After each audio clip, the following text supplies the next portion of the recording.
In this lecture, we're going to talk about a concept called the zero product rule. It's hard to overstate how important this particular rule is when it comes to solving equations.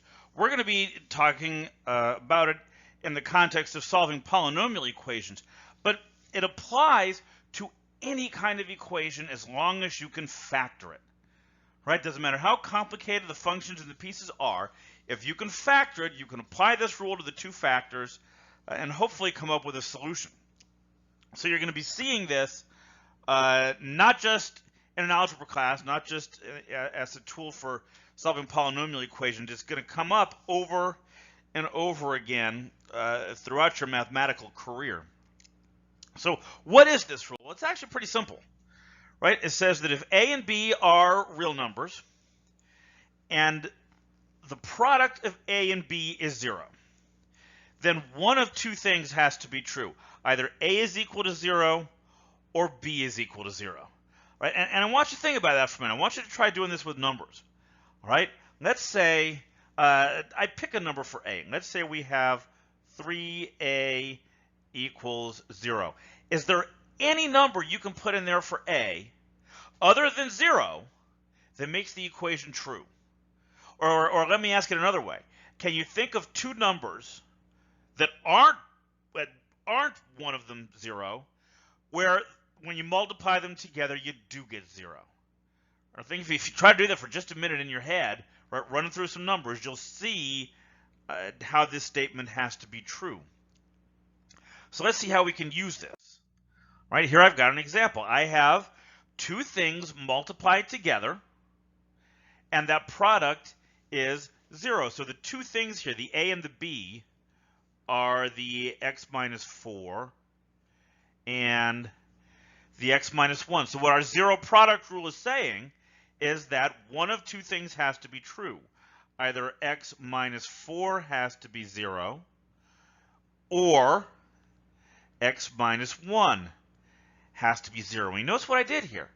I took that equation that was looking kind of big and maybe a little intimidating, and I kind of played with it, and I reduced it down to something we already know how to work with. I turned it into two little linear equations.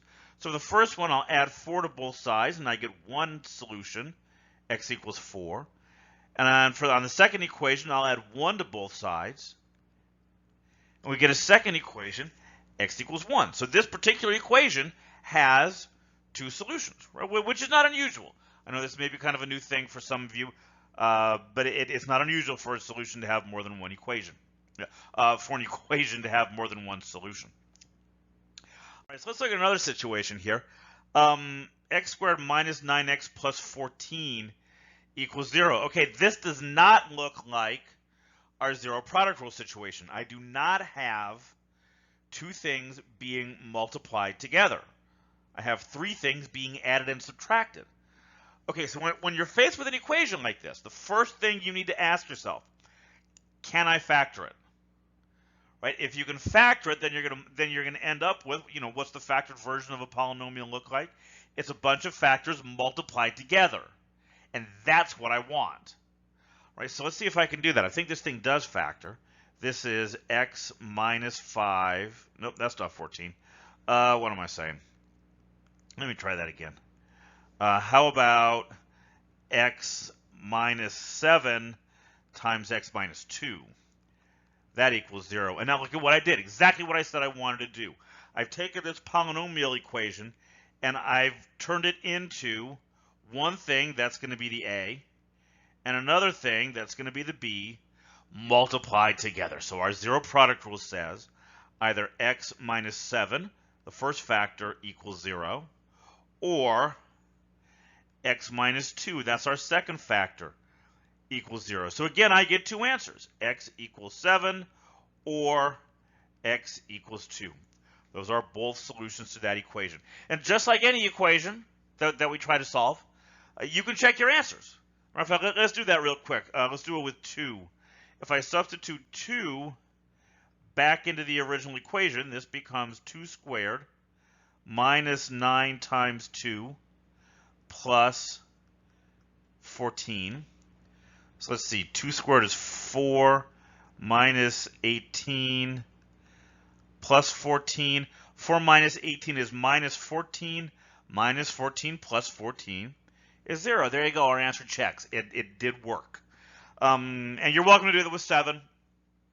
You should see the same thing happen there.